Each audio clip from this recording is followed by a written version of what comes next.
ابن کثیر نے بیان کیا، ان سے سفیان ثوری نے، ان سے ان کے والد نے، ان سے ابن ابی نعیم نے، اور ان سے حضرت ابو سعید خدری رضی اللہ عنہ نے بیان کیا کہ حضرت علی رضی اللہ عنہ نے یمن سے نبی کریم صلی اللہ علیہ وسلم کی خدمت میں کچھ سونا بھیجا تو آپ نے اسے 4 آدمیوں میں تقسیم کر دیا۔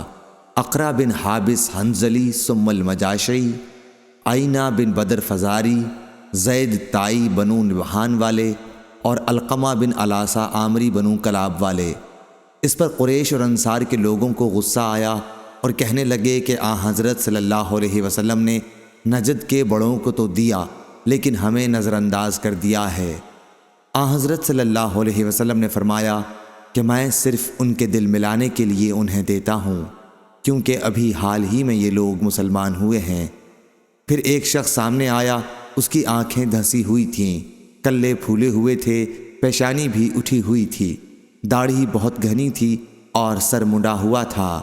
اس نے کہا، اے محمد، اللہ سے ڈرو۔ حضرت صلی اللہ علیہ وسلم نے فرمایا، اگر میں ہی اللہ کی نافرمانی کروں گا تو پھر اس کی فرمانبرداری کون کرے گا؟ اللہ تعالیٰ نے مجھے روئے زمین پر دیانت دار بنا کر بھیجا ہے، کیا تم مجھے امین نہیں سمجھتے؟ اس شخص کی اس گستاخی پر ایک صحابی نے اس کے قتل کی اجازت چاہی۔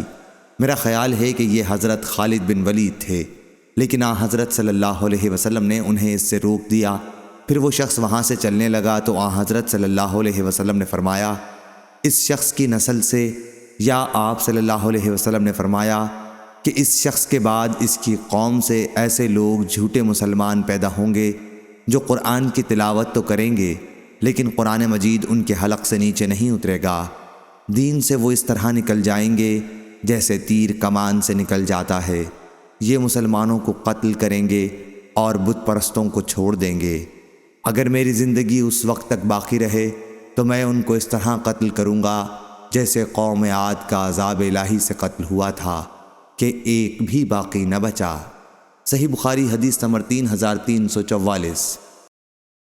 اسرائیل نے بیان کیا، ان سے ابو اسحاق نے، ان سے اسود نے کہا کہ میں نے حضرت عبداللہ بن مسعود رضی اللہ عنہ سے سنا، وہ بیان کرتے تھے کہ میں نے نبی کریم صلی اللہ علیہ وسلم سے سنا، آپ آیت فحل میں مدکر کی تلاوت فرما رہے تھے۔